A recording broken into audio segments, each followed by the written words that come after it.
Hi mga mi! Nandito na naman tayo sa ating munting tindahan.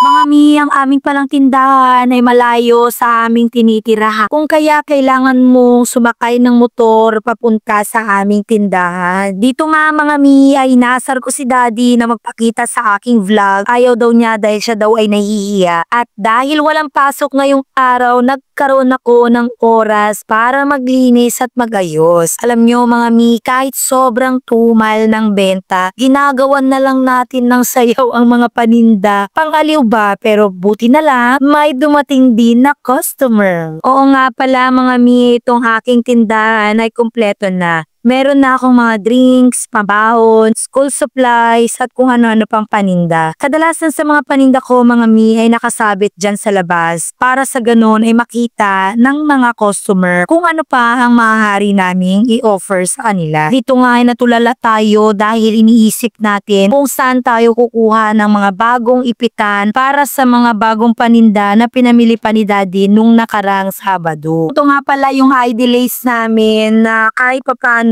ay marami na rin ang nabawas. Kahit nga tagulan ng panahon ngayon ay malakas pa rin itong pamaypay dito sa aming tindahan. Ito nga palang pamaypay ay nakukuha namin ng wholesale dyan sa Divisoria. Mas maganda na makuha mo to ng wholesale dahil malaki ang iyong kita. Sunod nga ditong inayos ko itong mga ID lace. Pinalitan ko yung mga alambre dahil kinakalawang na mga mi at nadudumihan ang ID lace. Isinunod ko nga dito na ayusin itong garland na kung saan basta lang sinabit ng aking asawa kaya tignan nyo ang itsura niya. Alam nyo mga mi, super proud ako sa aking asawa dahil napaka-responsible niya. Mga mi, hindi nga lang garland ang inayos ko dito, pati yung mga picture ni Santa Claus ay inayos ko at pinagsama-sama ko yung mga larawan niya at yung mga larawan ng Christmas tree. Alam nyo mga mi, hindi madali ang buhay ng may trabaho at sabay nagnenegosyo. Pagod din at puyat, pero lahat ng ito ay sakripisyo na may kapalit. Ang bawat pawis at oras na ibinibigay natin ngayon ay puhunan para sa kinabukasan ng pamilya at mga pangarap natin sa buhay. Mga mi, ang negosyo ay parang halaman. Kailangan diligan ng oras, pagod at tiwala para lumago. Ito nga pala yung character nila Bubu ni Kurumi noon na kung saan ay patok na patok last year ng December. So makikita mo mga mi na meron pa rin siyang alikabok kahit naka-plastic na. Pagkatapos ko nga ayusin yung mga bag na yan mga mi, ay nagrepack na ako dito ng mga